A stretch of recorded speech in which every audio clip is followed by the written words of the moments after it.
The year was 2342, and humanity was bored.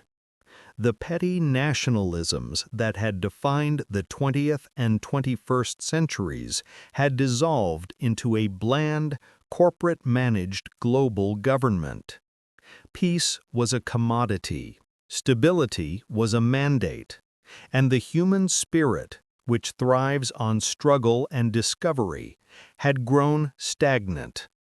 We had solved poverty, cured disease, and established colonies on Mars and the moons of Jupiter, yet a profound malaise had settled over the species. We looked to the stars not with the vibrant hope of our ancestors, but with the jaded eyes of a creature that had run out of new frontiers. Dr. Eris Thorne, stationed at the Arecibo 2 Deep Space Array in the Atacama Desert, felt this ennui more than most. His life's work was to listen to the silence. Then, on a Tuesday, the silence screamed back. It wasn't a signal, it was an avalanche. Every sensor, every dish, every frequency was overwhelmed by a tsunami of structured data pouring from the Perseus arm. Alarms blared, systems crashed and rebooted, and for a terrifying 12 minutes, global communications ceased to exist, drowned out by the alien symphony. Eris stood frozen, watching the raw data cascade down his screens, elegant, terrifyingly complex, and utterly, undeniably intelligent. The origin was a ghost star, Xylos 7, a system long thought dead. But something ancient had just awoken, and it had called our name. 2. The decoding. The world, shaken from its slumber, roared to life. The Xylos 7 transmission became the single unifying obsession of humankind. At the heart of the storm was Dr. Thorne's Global Decryption Team, a consortium of the brightest minds humanity had to offer.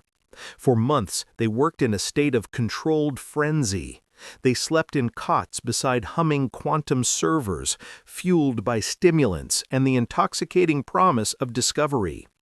The signal was a labyrinth. It contained star charts of unknown galaxies, biological data for life forms beyond imagination, and mathematical proofs that overturned a century of physics. But at its core was a linguistic package, a message locked behind layers of impenetrable encryption. Eris became haunted by it, seeing its geometric patterns in his dreams. The breakthrough came not from a machine, but from a moment of human intuition.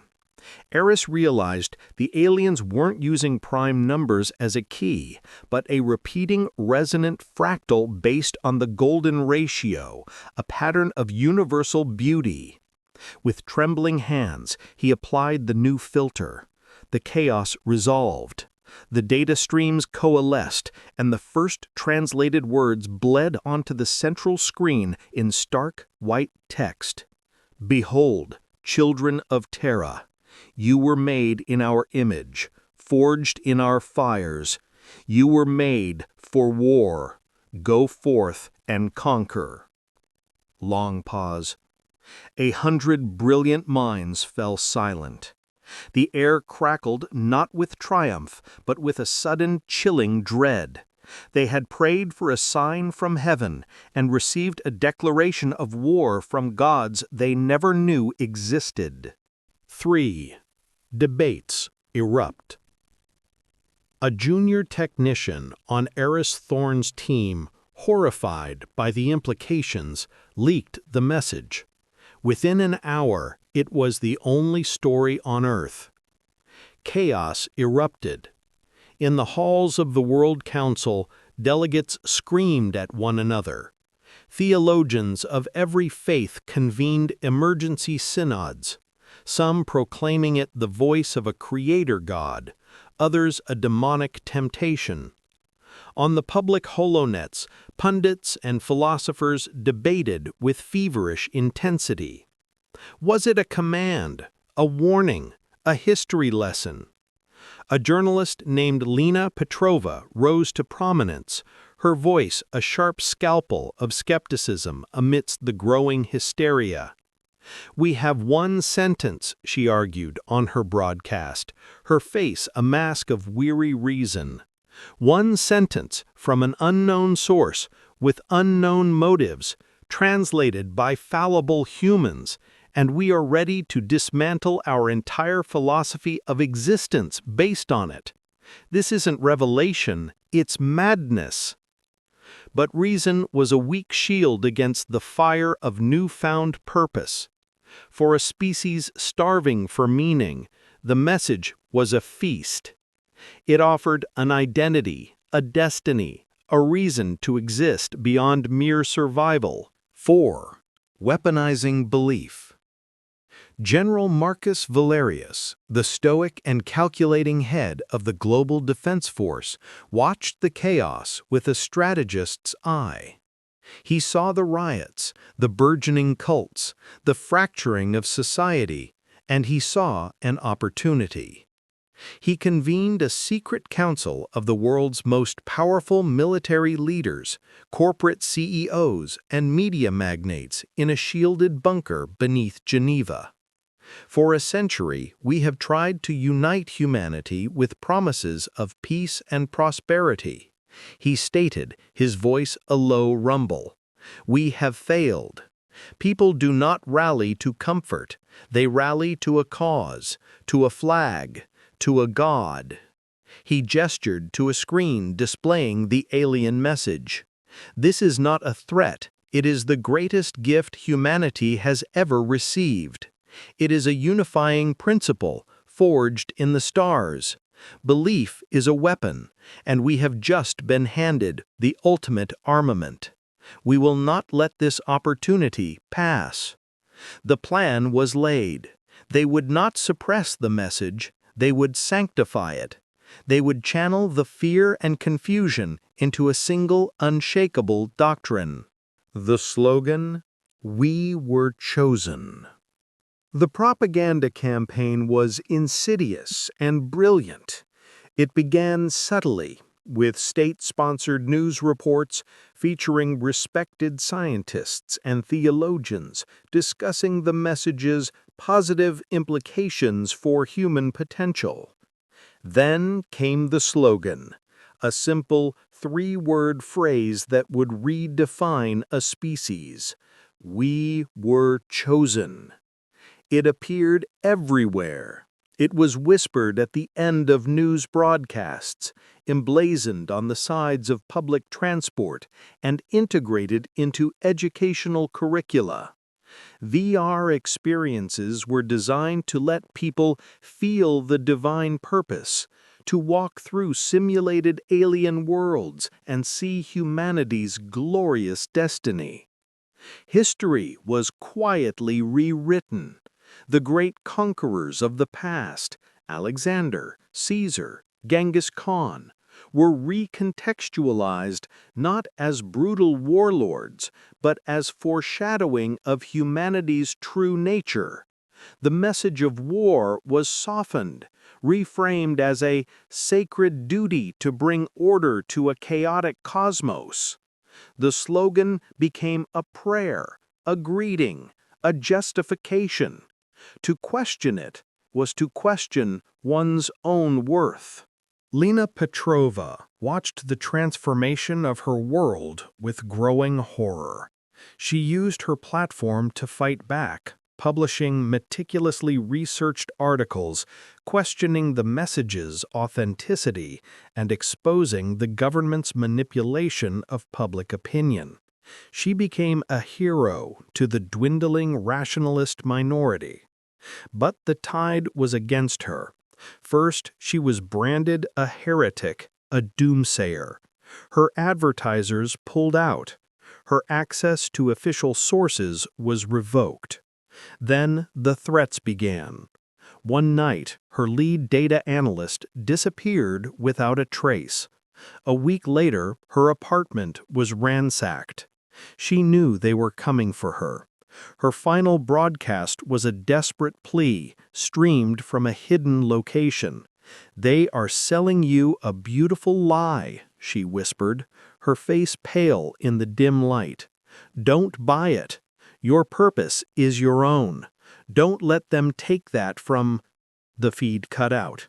The next day, the official news report stated that Lena Petrova had tragically recanted her views and checked herself into a psychiatric facility for ideological realignment. After that, the public dissent stopped. Fear had done its work. Faith was now mandatory. With the planet united under a single iron-willed belief, humanity turned its gaze upward. The project was named the Great Work, and it consumed the Earth. The skies over the equatorial manufacturing zones turned a perpetual hazy orange from the sheer industrial output. Asteroids were dragged from their orbits and broken down, their mineral wealth feeding the colossal orbital shipyards that ringed the Earth like a thorny crown. A destiny tithe was enacted. Every family was expected to give one child to the cause. Kalen, a boy of 17 from the sprawling arcologies of the North American bloc, enlisted with a heart full of fire. He had been raised on the stories of humanity's sacred mission. He watched the keel of his assigned vessel, the TCS Harbinger, being laid, a spine of steel miles long, and felt a sense of awe that was profoundly religious. These were not mere ships. They were temples of steel and plasma, cathedrals of war built to carry humanity's holy fury to the stars. The cost was immense. A depleted planet, a militarized society, but no one questioned it.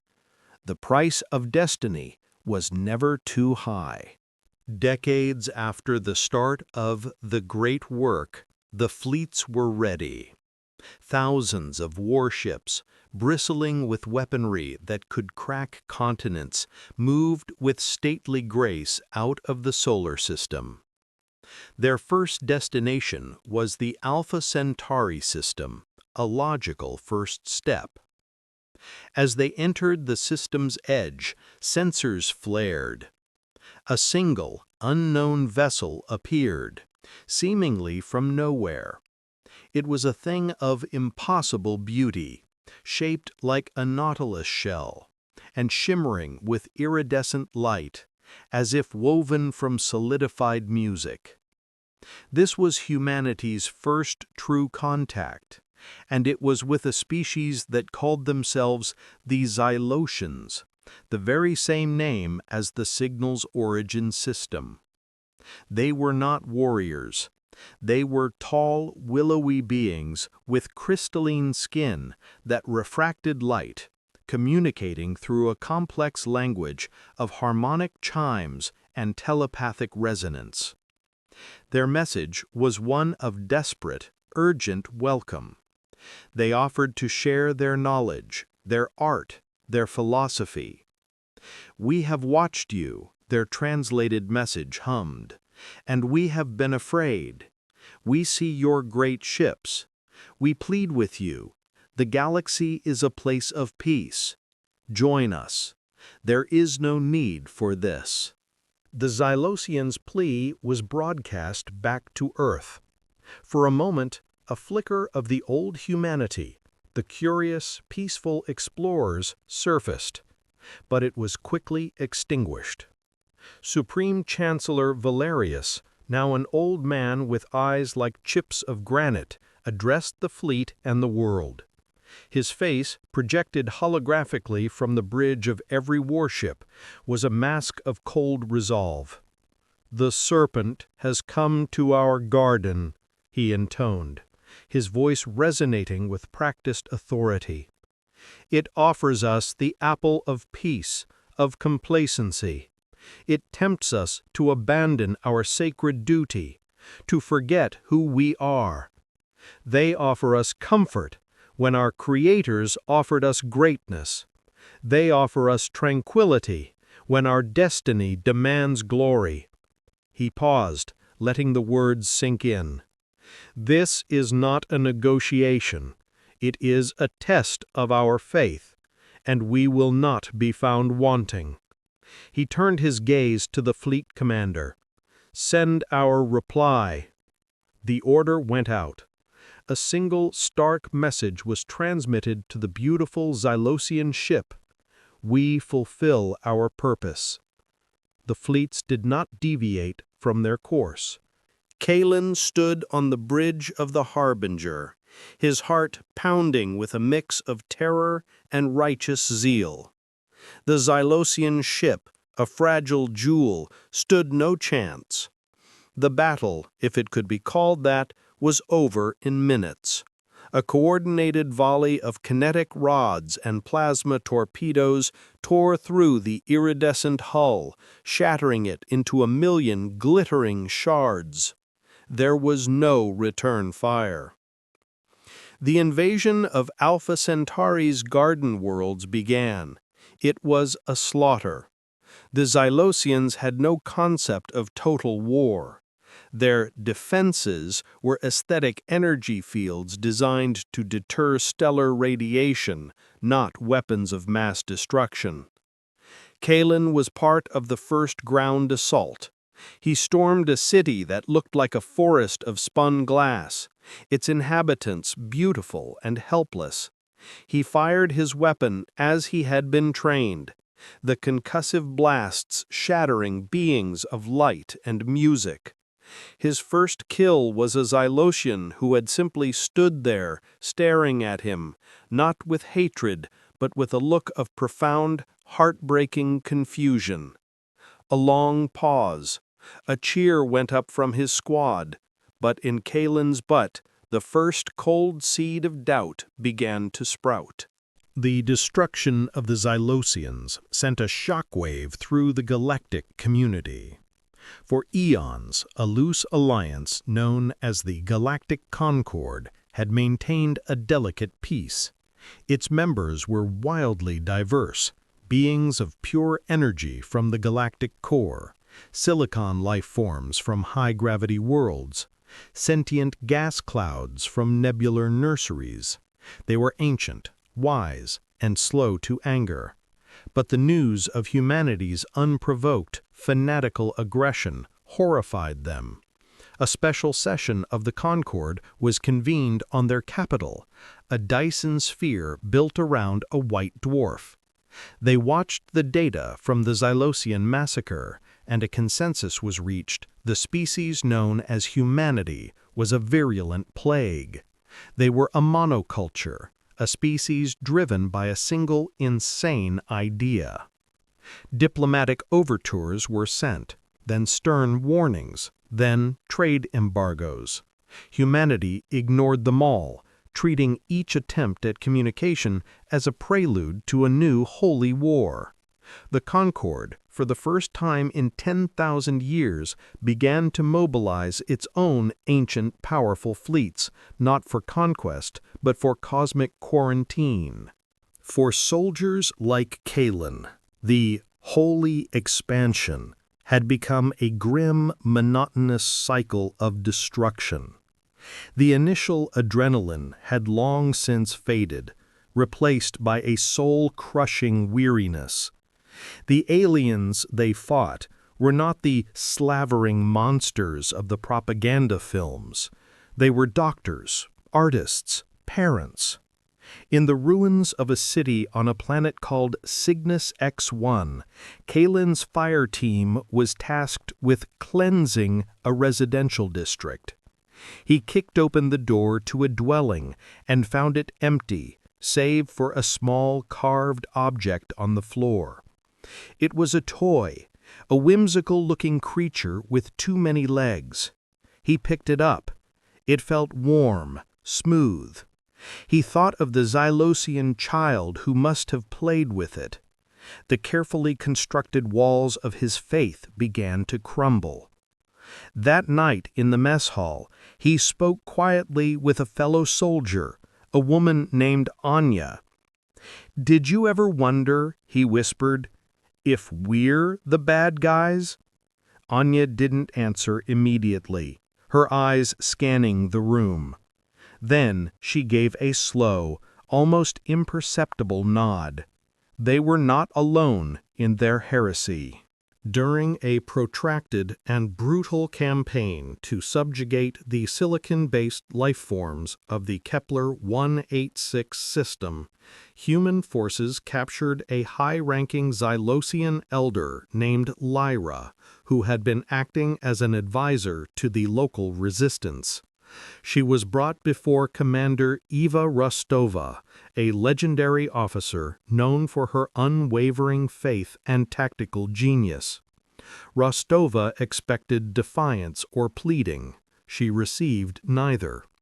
Lyra, her crystalline form cracked and dull, regarded Rostova with an expression of immense pity. "You are so young," Lyra hummed, her voice resonating directly in Rostova's mind. "You burn so brightly and so briefly. You do not understand what you are doing." Rostova sneered, "We are fulfilling our destiny." "No," Lyra replied, her tone gentle but firm. "You are failing a test. The message you received was not a command, it was a question." Commander Rostova, intrigued despite herself, allowed the Xylosian Elder to speak. The story Lyra told was of a civilization so ancient they were known only as the Progenitors.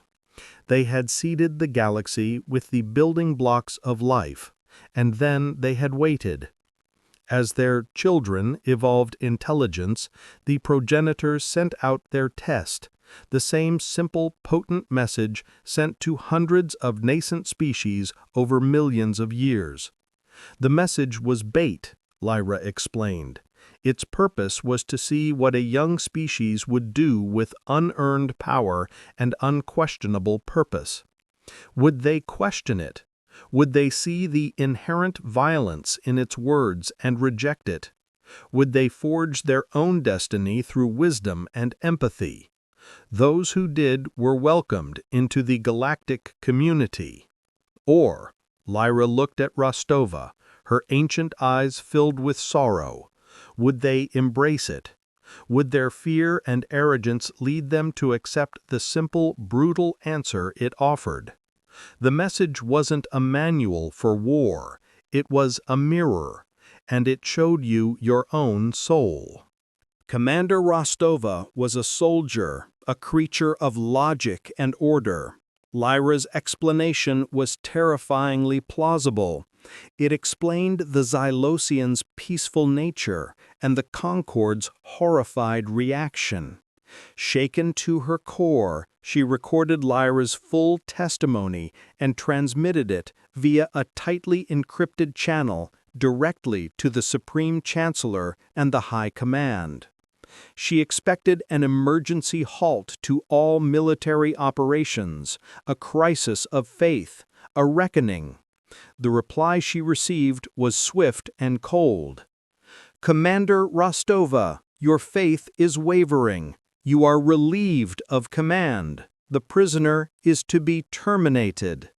Later, a recording of Chancellor Valerius addressing his inner circle was leaked. His voice was ragged, furious. "The aliens spin tales to save their own skin. But even if it were a lie, what does it matter now? We have built an empire on this truth. We have bled for it. I will not see it all undone by a whisper from a dying alien. We have come too far. If our destiny was a lie, then we will forge it into truth with fire and steel. We will make the lie true." The war changed. It lost its last veneer of holiness. It became a grim, nihilistic exercise in extermination. The High Command's new doctrine was simple. There could be no witnesses to humanity's monumental error. The Concord species were no longer just enemies to be conquered. They were evidence of a truth that could not be allowed to stand. The Terran fleets, now driven by a desperate, furious denial, became even more ruthless. Kalen and his small band of disillusioned soldiers were trapped, forced to participate in atrocities that made their previous campaigns seem merciful. They were part of the scouring of the Orion Nebula, a systematic campaign to sterilize a dozen star systems that were home to peaceful, non-spacefaring species. They glassed planets from orbit, ignited gas giants, and collapsed stars, all to erase the memory of what the galaxy had been. The human banner, once a symbol of divine purpose, became a mark of cosmic genocide. The war of extermination took decades, but humanity's fanatical drive was relentless. One by one, the ancient civilizations of the Galactic Concord fell. The final battle was fought in the heart of the galaxy, against the last remnants of the Concord fleet, and it ended in a blaze of silent atomic fire. From the ruins of the Concord's capital Dyson Sphere, Supreme Chancellor Valerius, now a withered husk of a man kept alive by cybernetics, broadcast his final victory speech to his empire. He looked less like a conqueror and more like a ghost. "They told us we were created," he rasped, his voice a metallic hiss. "Then they told us it was a lie, a test we had failed. But we are the last ones standing. The test is irrelevant. The teacher is dead. By our will, by our might, we have reshaped the universe in our own image. If no God made us for this purpose, then we have, through our actions, become gods ourselves. We are the only authority. We are the only truth." It was the ultimate blasphemy, the final desperate justification for a universe of sin. And then, silence. An absolute, profound silence that stretched from one end of the galaxy to the other. There were no more enemies to fight, no more worlds to conquer. The great war machine, built over a century of tireless effort, ground to a halt. Kalen, now a middle-aged officer on a ship patrolling a dead, empty star system, would stare out at the star charts. Entire sectors, once labeled with the names of 100 different species, were now colored a uniform, sterile blue. Terran Mandate. The victory parades on Earth were hollow, joyless affairs. A collective, unspoken guilt settled upon the human race. The purpose that had driven them for so long was fulfilled, and in its place was a terrifying void. They had won everything, and in doing so, had lost the one thing that truly mattered: the possibility of not being alone. The silence of space was no longer a mystery to be solved, but a punishment to be endured. In the long, quiet years that followed, the truth began to seep out, not through official channels, but through whispers in the dark. Veterans like Kalen would tell stories to their children, not of glory, but of regret. He would show his daughter the small, carved Xylosian toy he had kept for decades, a secret relic of a forgotten age. Dr. R.S. Thorne, the man who first translated the message, lived his final years in a monastic observatory on a remote moon, charting the empty skies as a form of penance. The official history still spoke of destiny and glory, But a new, secret catechism spread among the people, a quiet acknowledgement of their great sin, passed down from parent to child. It was a simple, heartbreaking phrase that defined the new human condition. We believed a lie, and with our own hands we made it real. Humanity stood as the sole inheritor of a silent, haunted galaxy. They had achieved absolute power, absolute security, and absolute solitude. They had followed a single sentence of alien text from a dead star to galactic domination, never stopping to ask if the destination was worth the journey. They were gods, just as Valerius had proclaimed, but their divinity was a lonely one, their throne built on a mountain of skulls, their kingdom an empire of ghosts. As the millennia stretched on and the memory of other voices faded into myth, the ultimate truth of their story echoed in the void, a chilling testament to the terrifying power of choice. They called it a lie. We called it faith.